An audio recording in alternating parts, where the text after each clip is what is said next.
welcome to the Island of Secrets. Hey guys, welcome back to another long, slow descent into the soft sands of history. Tonight, we're drifting far back, way before the Greeks started philosophizing about olives or democracy, before Rome, before pyramids had finished setting the trend for fancy tomb architecture. Tonight, we're sailing to Crete, the island that once glimmered with palaces, priests, and frescoes of people who really, really loved bulls.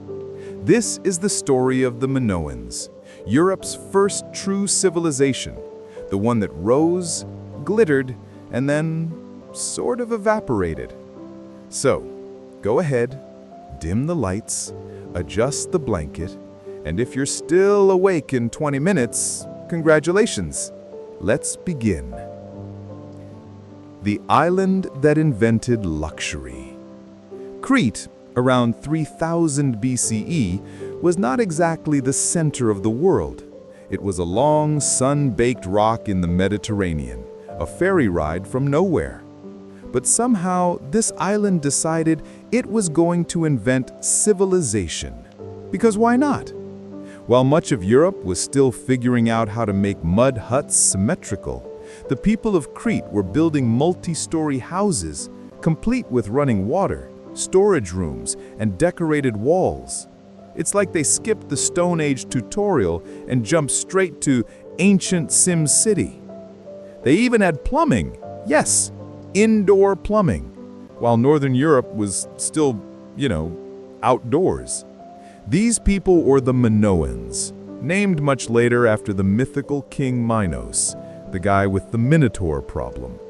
We don't know what they called themselves, because like the cool, mysterious X of history, they left us art, architecture, and zero readable texts. Their language, Linear A, has never been decoded, which means everything we know about them is basically guesswork, educated shrugs, and a lot of art interpretation. And if you think interpreting ancient art is easy, remember, future historians will probably look at our emojis and assume the eggplant was a sacred fertility symbol. Knossos, where myth met real estate. At the heart of Minoan civilization stood Knossos, the great palace complex. If you visit today, it looks like a series of half-rebuilt ruins and confusing staircases, thanks to a very enthusiastic British archaeologist named Sir Arthur Evans. Evans discovered Knossos in the early 1900s and basically decided he was the director of an ancient reality show. He restored the ruins with bright paint, concrete, and imagination. Lots of imagination.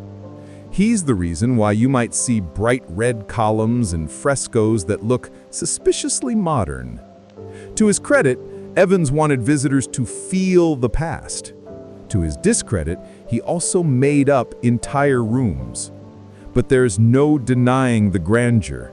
Knossos sprawled over 20,000 square meters, with over 1,000 rooms, winding corridors, storehouses, workshops, and courtyards. Imagine a labyrinth, because yes, that's likely where the Greek myth of the labyrinth came from. The palace had no defensive walls, which says something interesting. The Minoans were either incredibly peaceful or incredibly confident in their navy. Probably both. Their ships ruled the Aegean, carrying olive oil, wine, and fancy ceramics everywhere. They didn't need walls. They had boats, floating walls, a kind of sea-wall defense before that term was even clever. Art, a civilization obsessed with beauty and bulls. If you've seen Minoan art, you know the vibe. Colorful, elegant, and very acrobatic. Frescoes show young men and women flipping over bulls, literally vaulting over live animals mid-charge. Which raises several questions like, why? And did their health insurance cover that? But for the Minoans, bulls weren't just animals. They were sacred, They symbolize strength, fertility, and, presumably, the best kind of afternoon entertainment. The bull-leaping fresco is their Mona Lisa, painted motion, grace, and mild insanity, in one go. Then, there were the snake goddesses, terracotta figurines of women in tiered skirts holding snakes like accessories. Their tops were, optional. Scholars debate whether they represented goddesses, priestesses, or just powerful women having a "don't mess with me" day. Either way, the message was clear. The Minoans worshipped beauty, nature, and possibly snake jewelry. And that's what makes them different. Unlike later civilizations obsessed with war and empire, the Minoans seemed to prefer art, dance, and elaborate plumbing systems. Their cities weren't militarized. Their art wasn't violent. Just serene, elegant, slightly eccentric islanders living their best Bronze Age life. Masters of the sea. The Minoans weren't just artists. They were traders, travelers, and possibly smugglers, depending on how you look at it. Their ships reached Egypt, Cyprus, Anatolia, and maybe even Spain. They spread Minoan pottery and style everywhere, basically the first international brand. Archaeologists call it the Pax Minoica, or Minoan peace, implying they controlled the seas so completely that no one dared to start trouble. It's a bit like having the Mediterranean under a single shipping monopoly. If you wanted to move goods, you probably paid a Minoan. But here's where it gets weird. Despite all their trade, we find no depictions of kings, battles, or conquerors. No statues of great warriors or emperors. Just priests, dancers, dolphins, and bowls. It's like a civilization that reached prosperity and decided, let's just chill. Their religion reflected that too. The Minoans didn't seem to have a pantheon of angry gods throwing thunderbolts. Their deities were mostly female: earth mothers, fertility spirits, snake goddesses, and nature guardians. The rituals took place in caves, mountain shrines, and palace courtyards, often with offerings of food, animals, and maybe a bit of dancing. Okay, a lot of dancing. Archaeological evidence suggests processions, music, and athletic performances were part of their worship. Basically, spirituality meets festival season. There are hints of human sacrifice too, but it's debated. Some archaeologists argue that one site shows a child sacrifice. Others say it was just a badly interpreted burial.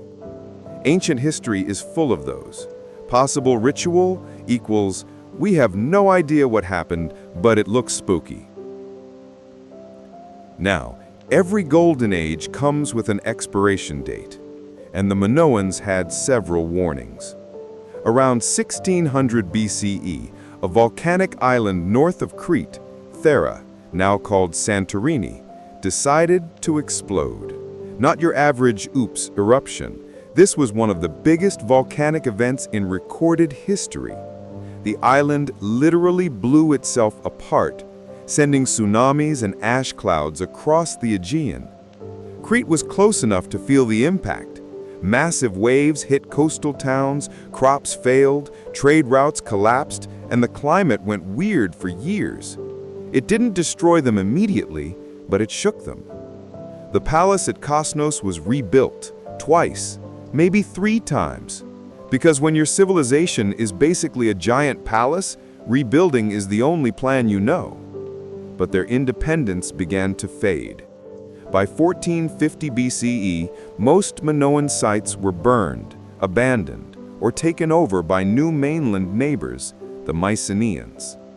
And just like that, Europe's first civilization was gone. Well, absorbed. Their culture flowed into the Mycenaean world. Greek gods, architecture, myths, all sprinkled with Minoan influence. You could say they didn't vanish, they just got rebranded. So, As we drift tonight, remember the Minoans, those peaceful innovators who brought art, plumbing, and bull leaping into history's dreamscape. Because even the most advanced civilizations can fade without a sound. Life, power, and rituals in the Palace of Knossos. Hey again, still awake? If so, impressive. You've officially survived an entire civilization's introduction. Now let's glide deeper into the painted halls of Knossos, where life, art, and maybe a little divine bureaucracy ruled the island of Crete. So, get comfortable. We're stepping into a world where politics smelled like olive oil, power wore gold bracelets, and the line between religion and architecture was basically non-existent. The palace that wasn't just a palace. Calling Knossos a palace is a bit misleading. It wasn't just one giant mansion with a king brooding on a throne.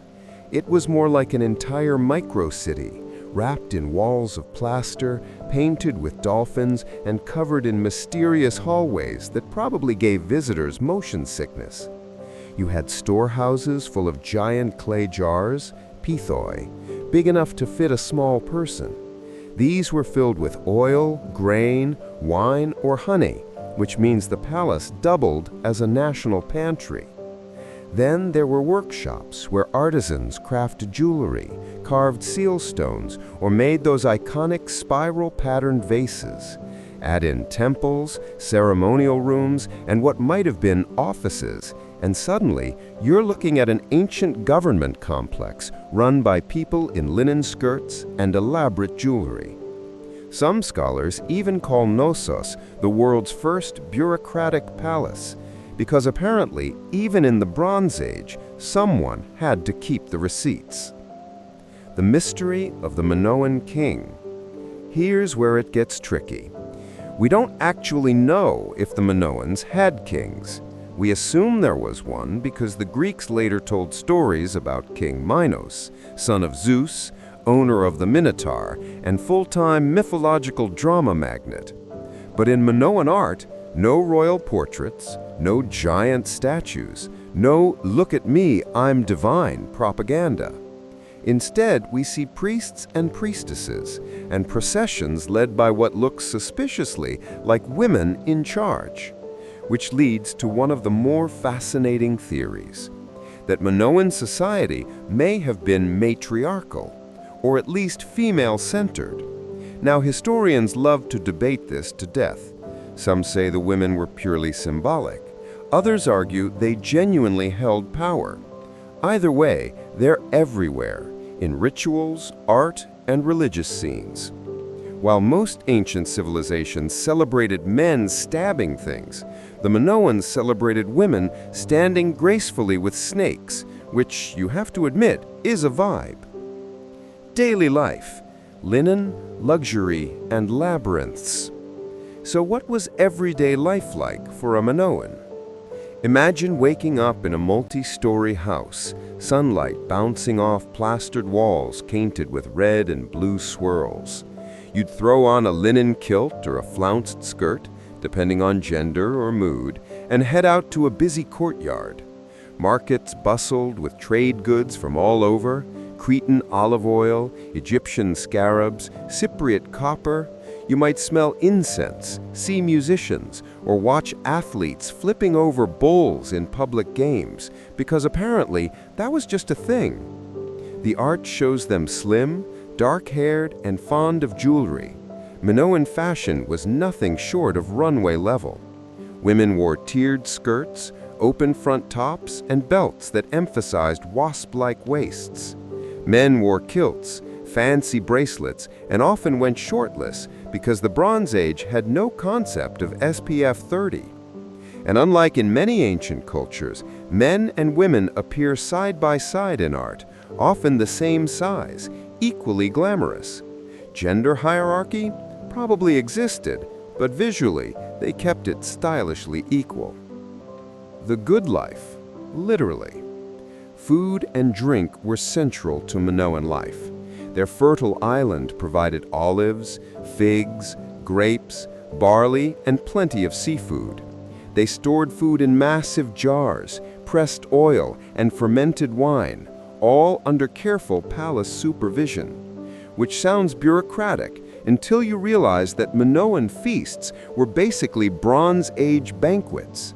Tables filled with bread, cheese, roasted lamb, and wine. Musicians played lyres and flutes. Dancers spun in circles wearing gold earrings the size of small planets. It was ritual, but it was also entertainment.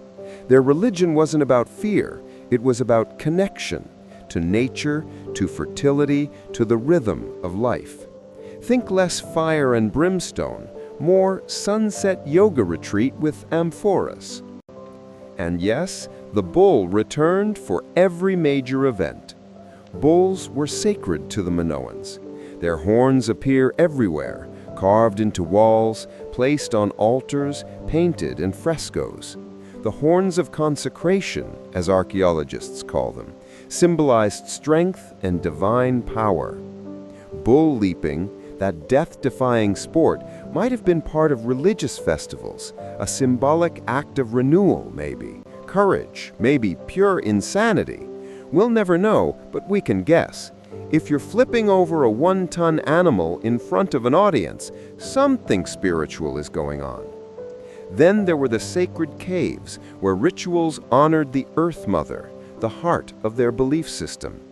Offerings of pottery, figurines, and even animal bones were left deep underground, as if whispering prayers to the womb of the earth itself. It's peaceful, strange, and deeply poetic. You can almost feel the candlelight flickering in a cave, shadows of dancers moving in rhythm, the low hum of a conch shell echoing through the dark. Bureaucracy in clay. Now, for all their spirituality, the Minoans were also terrifyingly organized. They loved lists. So much so, they invented a writing system, Linear A, that no one can read today. We have tablets listing trade goods, storage totals, and maybe even names of officials. But since we can't decipher it, we just stare at them like, okay, this one probably says 3 jars of olive oil or send more figs. Their record-keeping tells us that the palace economy ran everything, from farm produce to crafts, taxes, and exports. It was like a state-run company with divine branding. Imagine ancient accountants with reed pens carefully recording grain shipments, completely unaware that 3,000 years later, we'd find their work and say, cool symbols, still no idea what it means. Women of power and mystery. Let's float back to the women, because honestly, they're the stars of this civilization. In Minoan art, women aren't side characters. They're front and center, officiating rituals, standing on platforms, holding sacred symbols. Their clothes were elaborate, their hairstyles carefully arranged. They appear calm, confident, and entirely in charge of whatever's happening. Priestesses might have presided over seasonal rituals, honoring fertility, harvest, and rebirth. The imagery of snakes, lilies, and birds suggests a religion deeply tied to life cycles. And their presence in every fresco hints that spiritual authority was at least partly feminine.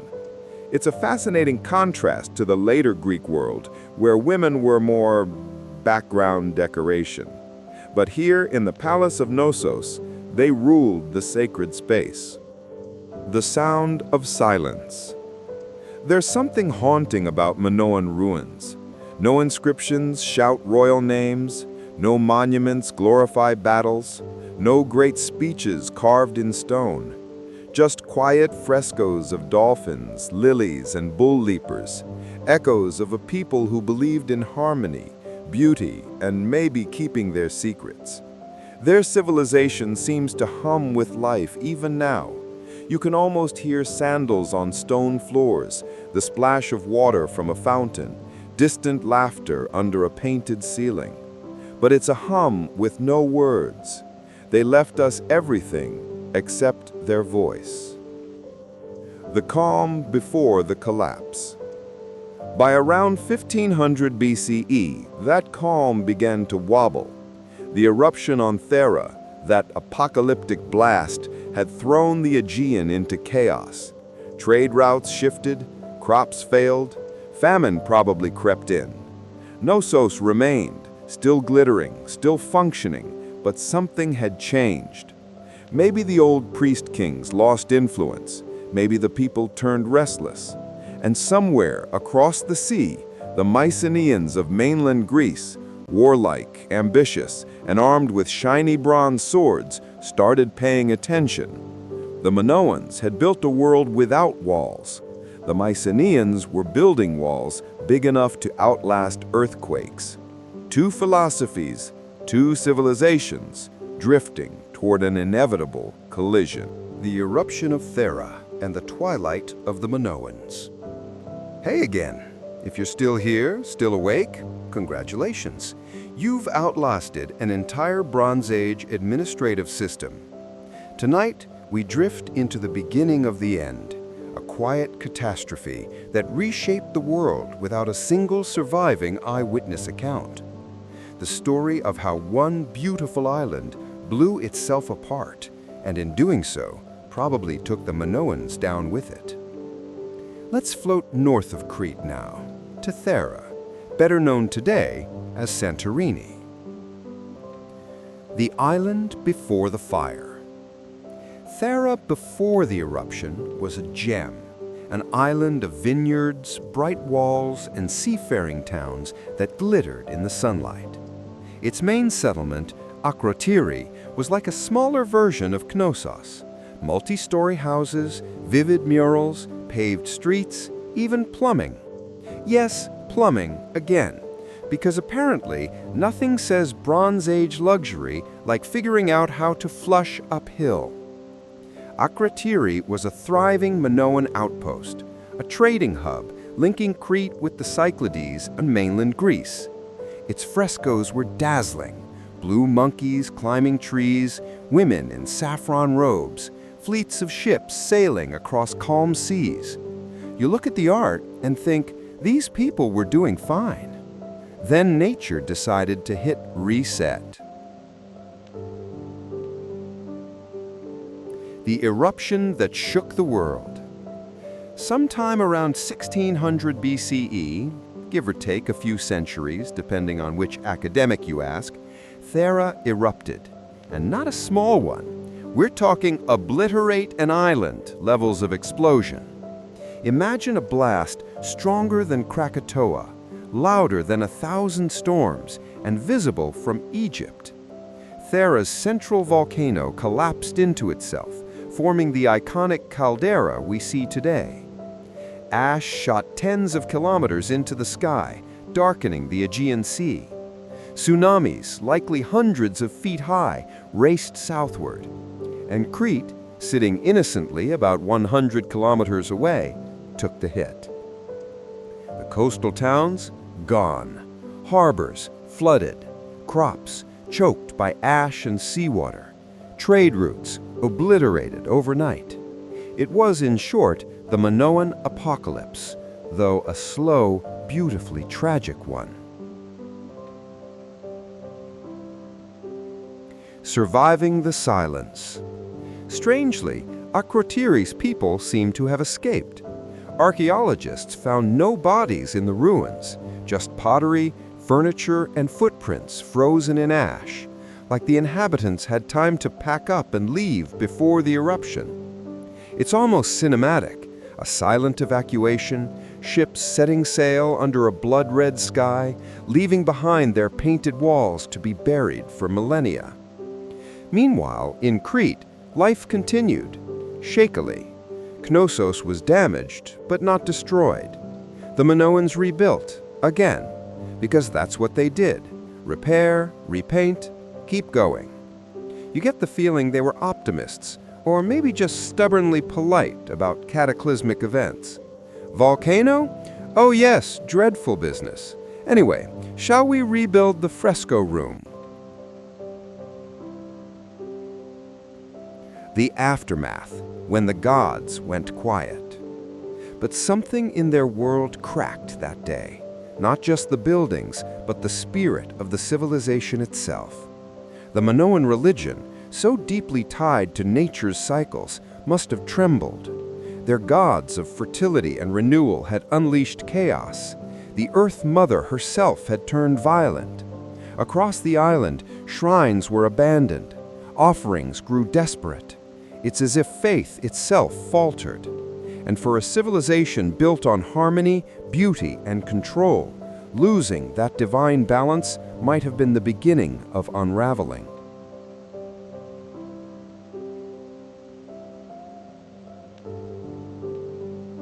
Enter the Mycenaeans. Now, while the Minoans were trying to spiritually realign themselves, their neighbors to the north, the Mycenaeans, were thriving. If the Minoans were artists, the Mycenaeans were accountants with swords, heavily fortified citadels, bronze weapons, chariots, and an enthusiasm for linear paperwork, because they wrote in Linear B, which we can read because it's basically Greek. They admired Minoan art and copied it shamelessly, but where the Minoans painted dolphins, the Mycenaeans painted warriors. Around 1450 BCE, something changed in Crete. Minoan palaces outside Knossos were suddenly destroyed, not by natural disaster this time, but by fire and conquest. When the smoke cleared, the Mycenaeans were in charge. They took over Knossos, installed their own administrators, and started writing their own tablets in Linear B, not Linear A. It's like they moved into a luxury Airbnb and changed all the passwords.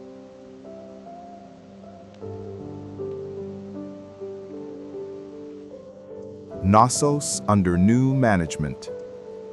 For a few generations, the palace of Knossos continued. Same walls, same corridors, same storage jars, but the soul was different. The art became stiffer, more militarized. The old fluid elegance was replaced with sharper lines, heavier symbolism. We see fewer priestesses, fewer playful dolphins, more men with spears, more hierarchy, less harmony. It's as if the Minoan dream had been repackaged for export, now serving Mycenaean ambitions. Still, the influence endured. Mycenaean culture absorbed Minoan gods, rituals, and aesthetics. The goddess of the snakes became Potnia, the lady. The bull cult lived on in Greek myth as the Minotaur, a twisted echo of Minoan ritual. Even the idea of labyrinthine palaces found its way into Greek storytelling. These myths weren't inventions, they were memories warped by time. The long fade. By 1350 BCE, Knossos itself fell silent. Whether by rebellion, invasion, or simply exhaustion, we don't know. Its rooms were abandoned, its walls left to crumble. The last tablets mention nothing dramatic, just lists of oil, grain, and wine, as if civilization ended mid-inventory. And then, nothing, for centuries. Crete slipped into myth, the Minoans into memory. By the time the Greeks told their tales of Minos, the labyrinth, and the half-man beast within it, the real people behind the story had already turned to dust. What remains? The irony is, the Minoans left everything except answers. Their palaces still stand, their frescoes still glow, their artifacts fill museums, yet their language, their names, their thoughts remain locked away. Linear A refuses to speak. It's like they sealed their civilization in a dream that no one's been able to wake. Maybe that's fitting. A people who loved beauty, rhythm, and sea breezes deserve to rest in mystery, not in conquest. Even now, when archaeologists dust off a fresco or a clay seal, it feels less like discovery and more like listening to an echo. soft, distant, and hauntingly calm. Drifting away. So, that's the twilight of the Minoans, a civilization that rose from the sea, danced with bulls, and vanished in ash and silence. No grand collapse, no epic war, just the slow exhale of a culture that once made paradise seem possible. And maybe that's why they linger in our imagination, because in a world obsessed with empires and battles, the Minoans remind us that civilization can be gentle, creative, playful, beautifully human, and still fade quietly when the tide turns. So, as you close your eyes tonight, think of Crete, the sound of waves against ancient stones, the flicker of lamplight on a painted wall, and a people who built a world of art, faith, and peace, only to drift softly back into the sea that made them. Myths, memory, and how the Greeks reimagined the Minoans. Hey again. If you've made it this far, you've officially outlasted not only the Minoans, but also most undergraduate archaeology students. So relax, breathe, and let's drift into what came next. Not history, but memory. Because when civilizations die, they don't really disappear. They turn into stories, and the Minoans became legends. From palaces to myths. By the time classical Greece rose, centuries later, the real Minoans were long gone, but the echoes of their world still shimmered across the Aegean. Ruined palaces, labyrinthine corridors, crumbling frescoes of bulls and goddesses. These weren't forgotten. They became the bones of myth. The Greeks didn't know who built them or why, so they did what humans always do when faced with the mysterious. They made up something better. Thus was born the legend of King Minos. King Minos and the Labyrinth. According to the myth, King Minos ruled Crete from a golden throne given to him by Zeus himself, because apparently divine nepotism was alive and well. He was wise, powerful, and had a rather unique household pet problem, a half-man, half-bull creature called the Minotaur. The story goes that Minos had angered Poseidon, the sea god, by not sacrificing a perfect bull. So Poseidon cursed his wife, Pasiphae, to fall in love with the bull instead. Yes, that's the story. Ancient Greek myths, never subtle, rarely logical. Pasiphae, under divine compulsion, enlisted the help of a local inventor, Daedalus, to engineer the situation. Long story short, out came the Minotaur. To contain the creature, Minos ordered Daedalus to build the labyrinth, a maze so complex no one could escape. Now, we don't have to stretch far to see where the myth came from.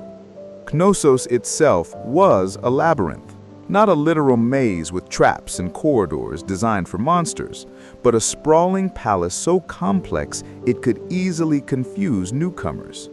Multiple staircases, interconnected rooms, winding passageways, an architectural masterpiece that might have inspired stories of a maze. Add in what bull imagery, the horns, the frescoes, the rituals, and suddenly, Minos and the bull monster feels like an ancient game of telephone retelling the Minoan culture. Even the word labyrinth might come from labrys, meaning double axe, a sacred Minoan symbol often carved into walls and altars. So when later Greeks stumbled upon these ruins and saw bull horns and axes everywhere, they probably thought, oh, yep, definitely monster prism. The hero arrives. Every monster story needs a hero. Enter Theseus, Prince of Athens, your classic mythological overachiever. According to the tale, Athens was forced to send 7 young men and 7 young women to Crete every 9 years as sacrifices to the Minotaur. Theseus volunteered to end the curse. He sailed to Crete, charmed Ariadne's daughter, entered the labyrinth, and, with her help and a ball of string, found and killed the Minotaur. Then he escaped, dumped Ariadne on an island, as one does apparently, and sailed home. Moral of the story: don't date heroes. Myth meets memory. The myth of Minos and the labyrinth is a mirror held up to the ruins of Knossos. It's mythological gossip built on fragments of truth. The bull, sacred Minoan symbol. The labyrinth, a palace so complex it felt supernatural. The sacrifice, maybe echoes of bull rituals or ceremonies of renewal. The princess, a memory of priestesses, those powerful women who ruled Minoan rites. Each mythological layer is like a faded painting over the original masterpiece. The Greeks remembered, but only through dream logic. What had once been a peaceful civilization of art and ritual became a story of gods, monsters, and moral lessons. Because to the Greeks, a civilization without war or politics probably seemed too strange to be real. The afterglow of influence. Even as the Minoans faded from memory, their fingerprints stayed everywhere, in art, in architecture, even in religion. The Mycenaeans, who conquered them, carried those traditions forward. When their own world collapsed around 1200 BCE, the famous Bronze Age collapse, their myths became the foundation for later Greek culture. So, when the Greeks spoke of Poseidon, god of the sea, or Zeus, lord of thunder, they were echoing much older Minoan deities, nature gods reshaped into Olympians. The Minoan goddess holding snakes became Rhea, mother of the gods.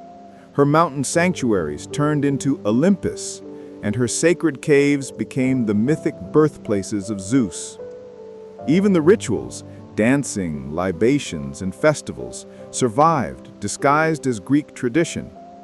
Every time a Greek chorus sang in a temple courtyard, somewhere beneath the melody, the rhythm of Minoan drums still echoed. The archaeologists wake the past. Fast forward a few thousand years, the ruins of Knossos slept beneath layers of dust and wildflowers until the early 1900s, when a curious British archaeologist named Sir Arthur Evans arrived with a trowel and a lot of confidence. Evans dug up what he called the Palace of Minos, convinced he had found the legendary labyrinth. He wasn't entirely wrong, but also not entirely right. He rebuilt parts of Knossos in painted concrete, guessing at colors and columns, turning myth into architecture again. It's part archaeology, part fan fiction. Today, archaeologists cringe a little at his enthusiasm, but visitors owe him for making Knossos vivid and alive, a physical dreamscape of what once was. Evans also discovered Linear A and Linear B, unlocking the written echoes of two worlds. Linear B was later deciphered as Greek. Linear A remains stubbornly silent. It's as if the Minoans are saying, you can look at our art, walk our halls, copy our plumbing, but our words, those stay with us. The soft ending.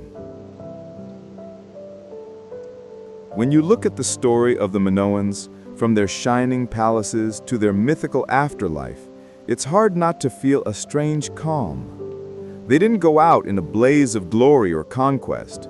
They dissolved quietly into memory, and from that memory grew myths that outlived them by thousands of years. They became the idea of paradise lost, a civilization so graceful it could only exist in legend. And maybe that's the point. Some cultures leave empires, others leave whispers. The Minoans left frescoes of dolphins, a goddess holding snakes, and the faint smell of olive oil in the dust of history. They taught us that power can come from art, not armies, that mystery can last longer than monuments, and that sometimes the softest voices echo the longest. The sleep of civilization. So tonight, as we close this story, imagine the sea around Crete under moonlight. Quiet waves lap against old stones. Somewhere beneath the water, the ghosts of painted walls and clay jars sleep. The Minoans, Europe's first civilization, drifted into the ocean of time, leaving us their colors, their myths, and their silence. And maybe that's all any civilization can hope for, to be remembered softly.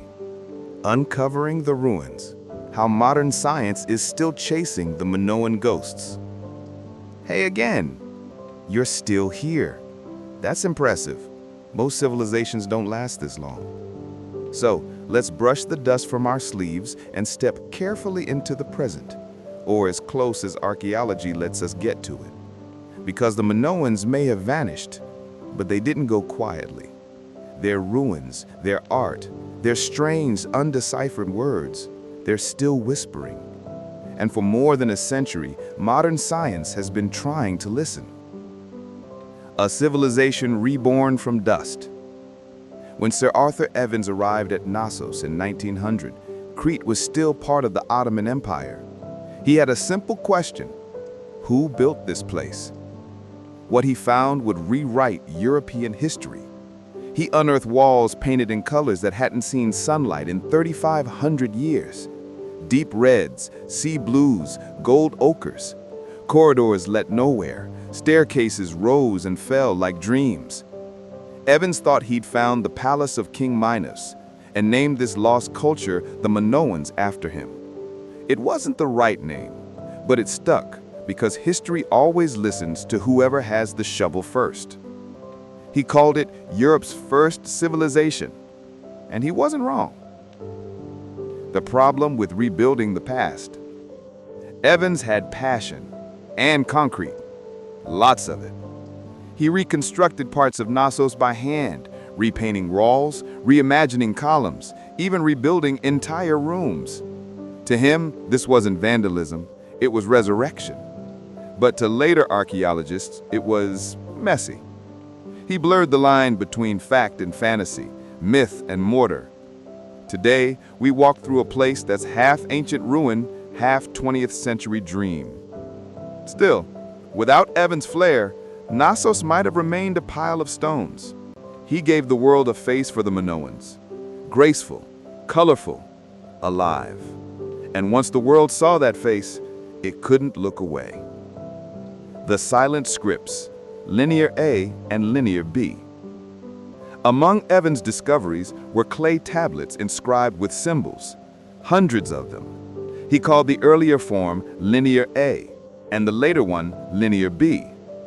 In 1952, a young architect named Michael Ventris cracked Linear B.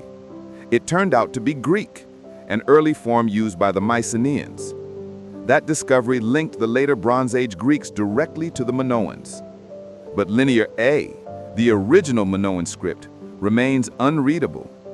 It's like having a diary from the first Europeans, but no way to translate it. We can see the lines, count the symbols, even compare them to other scripts, but the meaning? Still lost. Somewhere in those clay tablets, the Minoans is still speaking. We just haven't learned their language yet.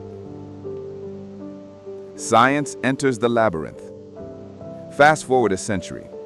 Now, archaeologists have lasers, satellites, and chemical scanners, tools Evans could never imagine. They use LIDAR to map entire valleys without digging.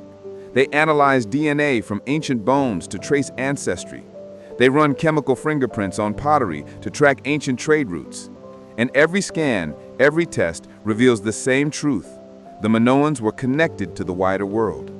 Their DNA shows ties to Neolithic farmers from Anatolia and the Aegean. Not invaders, but islanders who built something new. They weren't isolated dreamers. They were merchants, sailors, artists, a civilization at the crossroads of continents. 5. The mystery of their faces. For centuries, people imagined the Minoans as peaceful, almost otherworldly, a paradise before patriarchy, a matriarchal utopia of art and dance. But science, as always, complicates the fairy tale. Facial reconstructions from Minoan skulls show people who looked much like modern Greeks and Anatolians. DNA from their remains shows continuity, meaning they didn't simply vanish. Their descendants are still here, scattered among the Aegean islands. So maybe the Minoans didn't disappear. Maybe they just became someone else, like a story retold under a different name. 6. The volcano revisited. You remember the Thera eruption, right? That cataclysmic blast around 1600 BCE that leveled the island of Santorini. For decades, historians blamed it entirely for the fall of the Minoans. But science, again, whispers something softer. Yes, it was devastating. Tsunamis, ash, collapse of trade. But new carbon dating and sediment studies suggest the Minoans survived for decades afterward. The eruption wasn't the end, it was the beginning of the end. A long unraveling, like a candle that doesn't go out instantly, but flickers until the wax melts away. 7. The archaeology of silence. One of the strangest things about Minoan ruins, they're full of beauty and empty of war. No fortifications, no battle scenes, no weapons buried with kings. To archaeologists used to pyramids and palaces of conquest, this was baffling. How could a people so advanced, so connected, leave behind almost no signs of violence? Maybe they didn't glorify war the way others did. Or maybe we're just not finding the right evidence. But walking through Knossos today, you feel something rare. A civilization built for comfort, not conquest. Rooms for bathing, air shafts for cooling, frescoes of dolphins, not soldiers. The Minoans might have been the only Bronze Age civilization that preferred a good plumbing system over an army. And honestly, respect. 8. The everyday Minoan. We always talk about kings, palaces, and gods, but what about the average Minoan? Modern archaeology is finally asking that.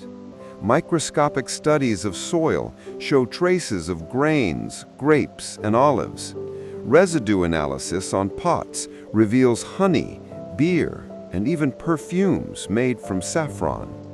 We can almost smell their world again. Warm bread, olive oil, incense, sea salt.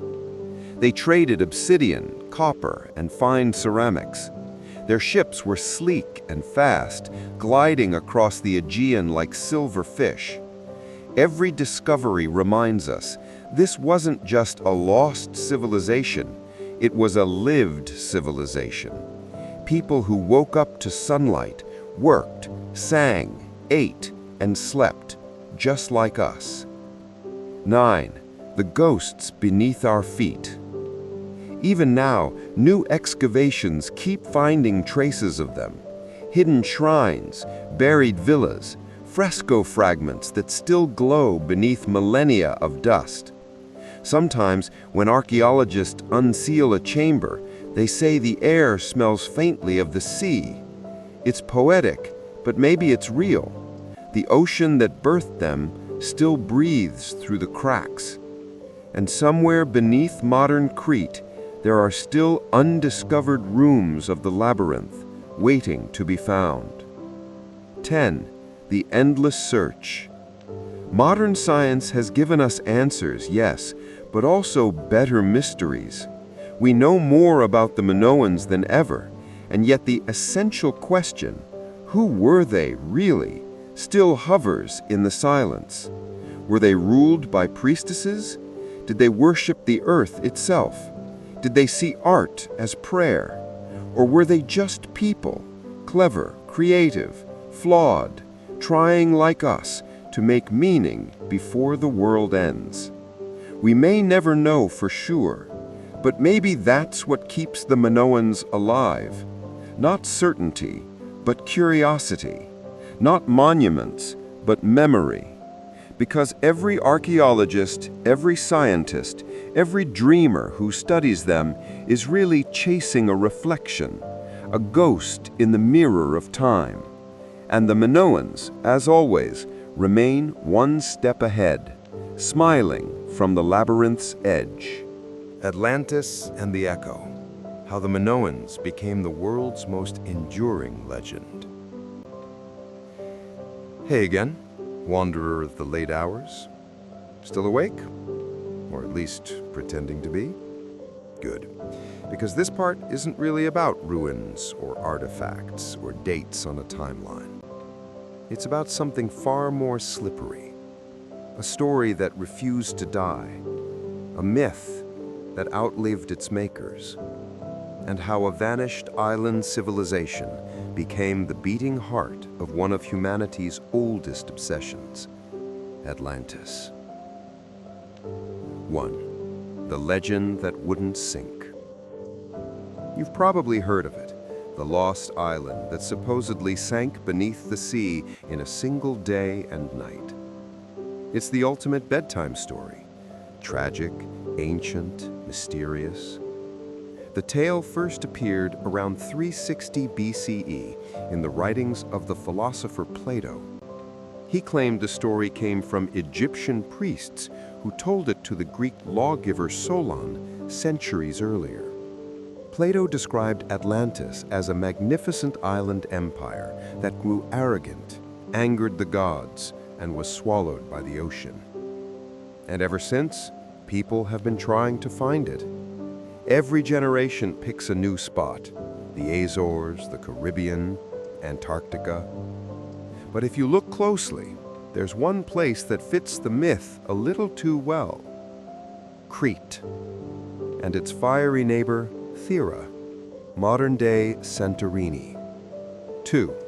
A civilization on an island. Check. Let's match Plato's checklist. Atlantis was said to be a rich island civilization. It had ships, trade, art, and advanced architecture. Sound familiar? That's the Minoans, almost word for word. They had plumbing before most of Europe had cities. They built multi-story palaces that felt like living puzzles. Their art was vibrant, oceanic, full of motion and joy. Plato described the Atlanteans as gentle people who loved beauty and knowledge. He could have been describing a Minoan fresco. So maybe, just maybe, the Minoans were the real-world memory behind the myth. 3. The day the sky fell. Now remember that Thera eruption we talked about earlier? The one that ripped a hole in the island, shattered the sky, and sent tsunamis across the Aegean. Imagine watching that. The ocean boiling, ash falling like night, lightning striking through plumes of fire. If you survived it, what story would you tell your children? You'd say, an island sank beneath the sea.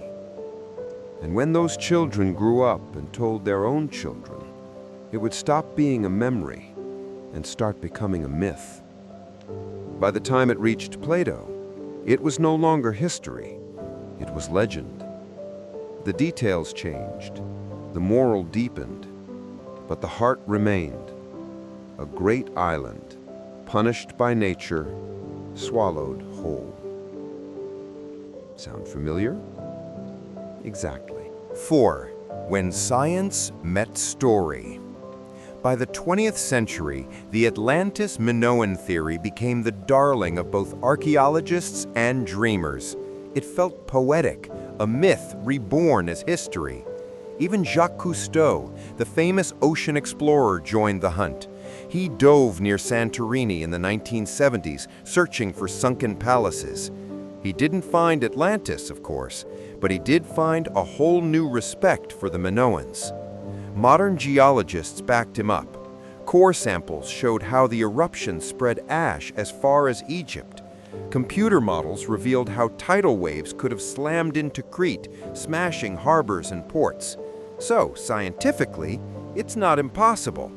The Minoans might have been the memory that Plato turned into myth. History's way of saying, this really happened, just long ago and with better special effects. 5. Plato's warning and the Minoan echo. But here's the twist. Plato didn't write the Atlantis story as history. He wrote it as a moral lesson.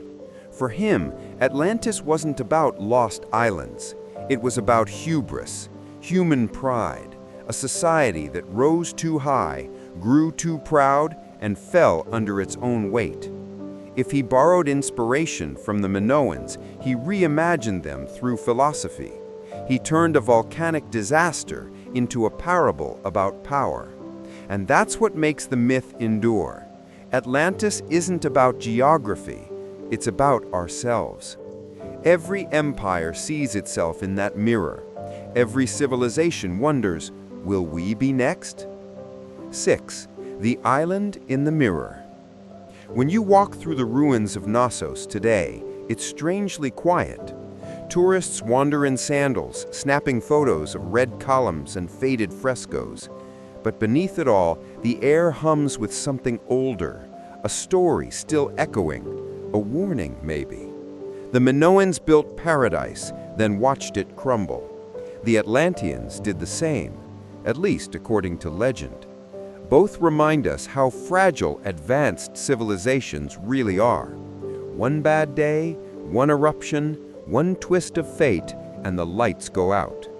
Maybe that's why the story refuses to die, because somewhere deep down we recognize it. Atlantis isn't lost, it's just waiting to happen again. 7. The afterlife of a civilization. After their fall, the Minoans didn't vanish completely. Their art, religion, and myths seeped into Greek culture. The bull leaping became part of Greek sport and sacrifice. The snake goddess may have inspired later depictions of Athena, and the legend of the Minotaur, the beast in the labyrinth, is basically a Greek remix of Minoan iconography. Even their language left faint traces in early Greek words for labyrinth and double axe. They lived on not in bloodlines, but in ideas. They became the ghost writers of Greek mythology. And through Plato's pen, they became something even greater, immortal. 8. The myth that refuses to die. Centuries later, Atlantis has inspired everyone from explorers to conspiracy theorists. Nazis searched for it in the Arctic. New Agers found it under the Caribbean. Sci-fi writers moved it to Mars. But the truth might have been right there, beneath the Aegean waves, a real island civilization, destroyed by fire, buried by the sea, forgotten, and then reborn as legend. So when someone says Atlantis is a myth, maybe the right answer is, sure, but it's a myth with a postal address, Crete. 9. Driftwood from the past. In a way, every myth is like driftwood. It floats across centuries, polished by time, carrying fragments of something once real. The Minoans didn't ask to become Atlantis, but maybe they would have liked the idea. A people who loved the sea, remembered as a civilization that became part of it. There's a strange, peaceful poetry in that. 10. The sea takes, the sea remembers. Thousands of years later, the Aegean still glimmers around the ruins.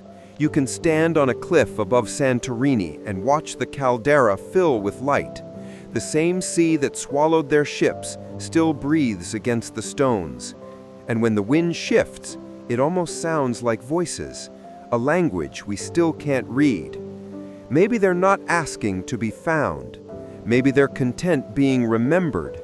because some mysteries are meant to stay just out of reach, not lost, just sleeping.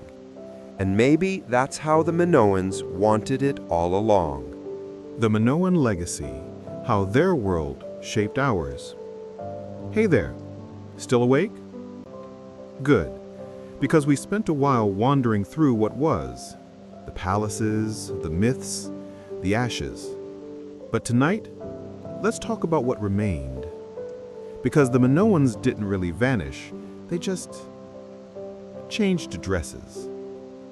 Their ideas slipped quietly into new hands. Their art got repainted in new colors. And their stories, well, those survived better than anything else. So let's glide through the afterlife of the Minoans, not the kind with gods and judgment, but the quieter one that lives in symbols, words, and memories. 1. From Knossos to Olympus. When the Minoans faded, the Mycenaeans moved in. You know, those tough mainland Greeks who loved war, armor, and heroic poetry. The total opposite of the Minoan vibe.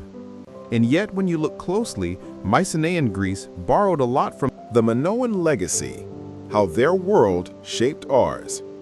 Hey there, still awake? Good, because we've spent a while wandering through what was, the palaces, the myths, the ashes. But tonight, let's talk about what remained.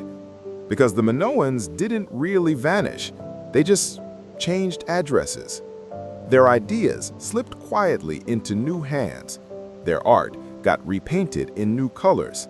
And their stories, well, those survived better than anything else. So, let's glide through the afterlife of the Minoans.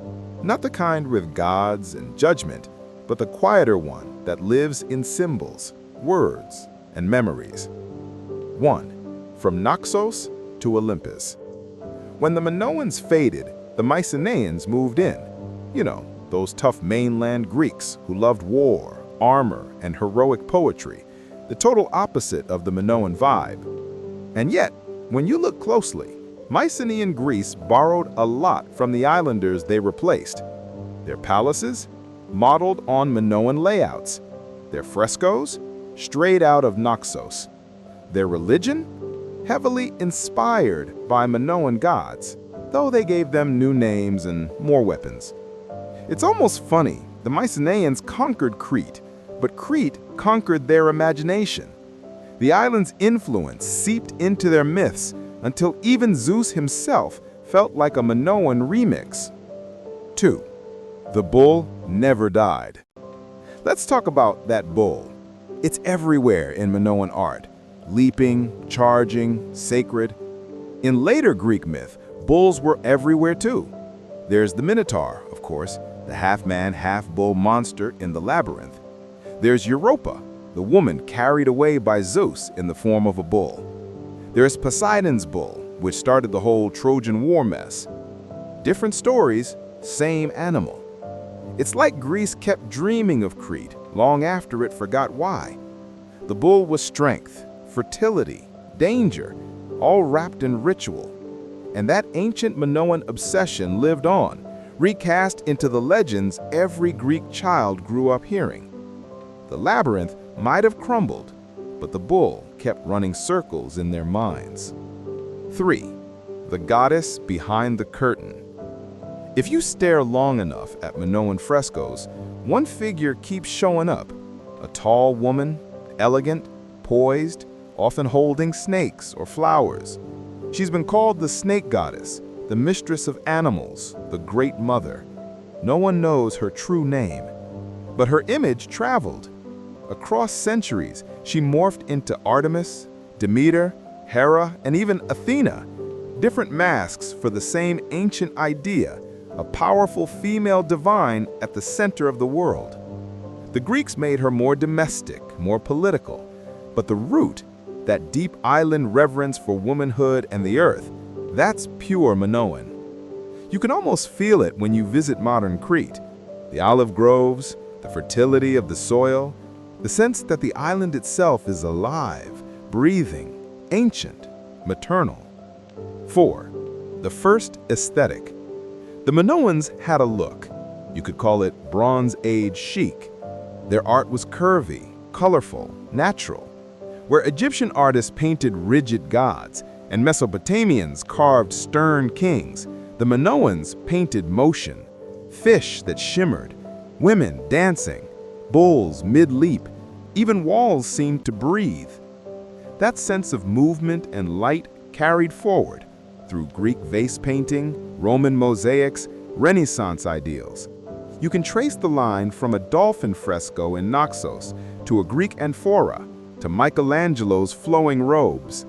The Minoans might have been the first to say, beauty doesn't have to sit still. 5. A different kind of power.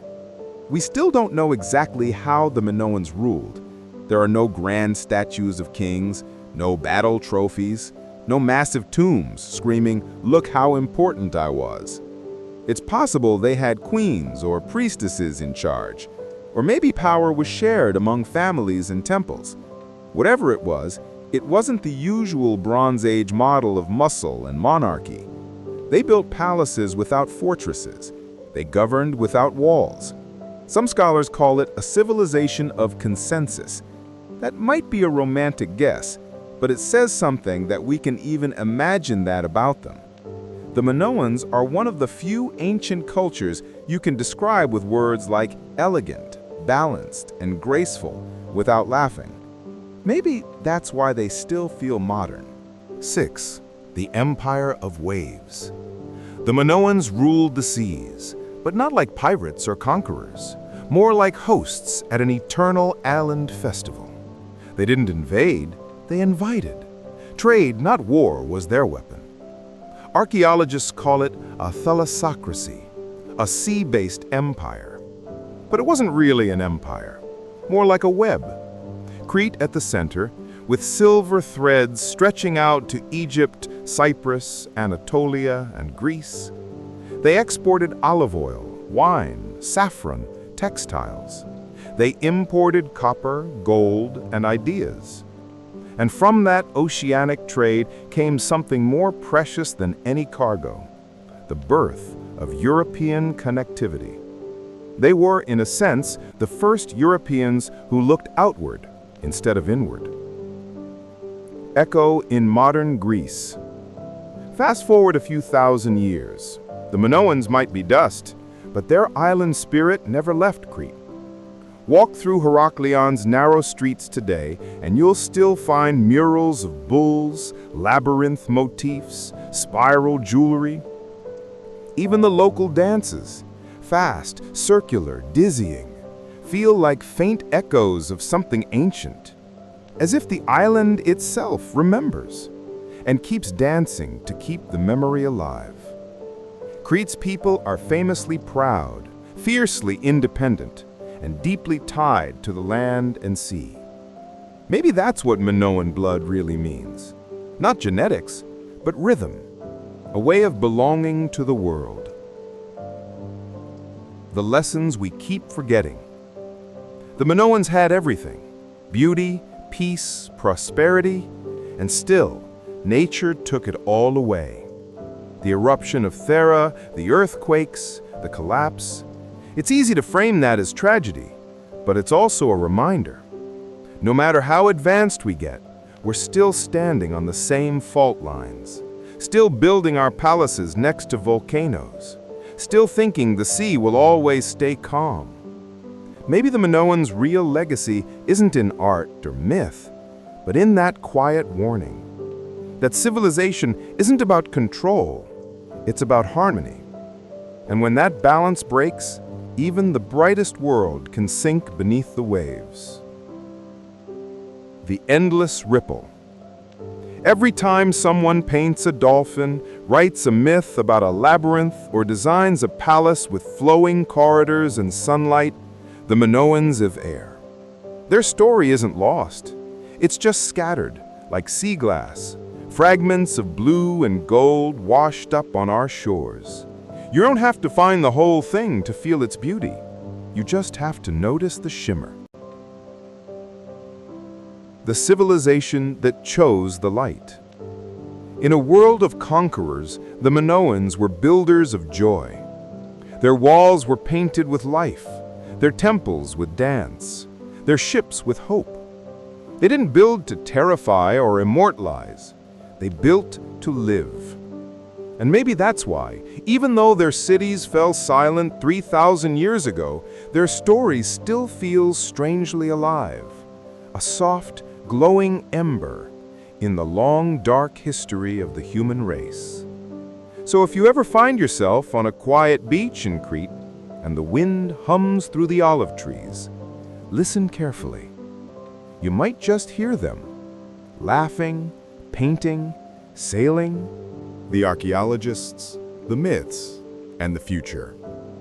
You know how some stories refuse to stay buried? No matter how deep time hides them, they keep finding a way back to the surface, like seashells after a storm. That's what happened with the Minoans. For nearly 3,000 years, no one even remembered their name. Then, one man decided to dig, and the island began to speak again. 1. The man who woke the past. In 1900, an English archaeologist named Sir Arthur Evans arrived on Crete.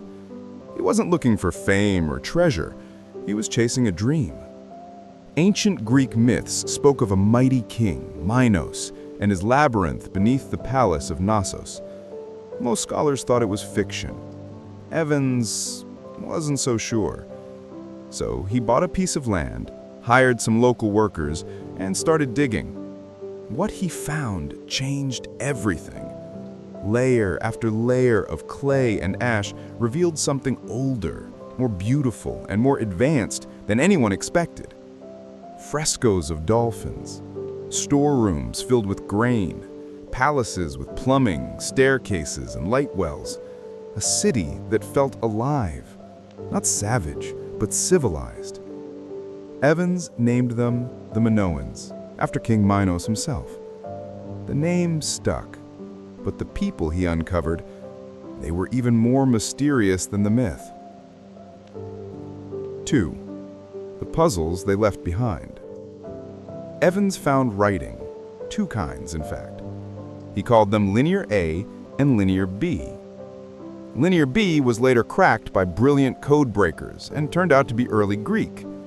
But Linear A, the language of the original Minoans, is still unsolved. 1,000 clay tablets whispering secrets no one can read. Every decade, a few scholars claim to have cracked it, none have. It's like the Minoans are still holding something back, keeping one last mystery for themselves. And maybe that's fitting. They were a civilization built on rhythm and ritual, not conquest or control. Why would their words be easy? 3. Evans' dream and his mistake. Evans was brilliant, but also theatrical. He didn't just dig up ruins, he rebuilt them. He took the gray bones of Knossos and painted them red and gold, added concrete columns, and reimagined what the palace might have looked like. Critics call it archaeological fan fiction. But here's the thing.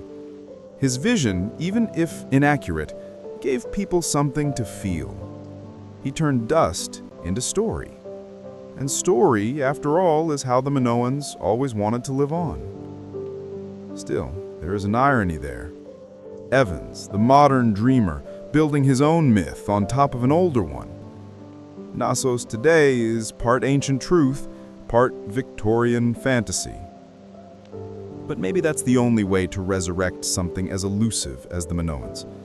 Half science, half dream. 4. The myth never died. When you think about it, the Minoans have always existed, not just as ruins, but as ideas.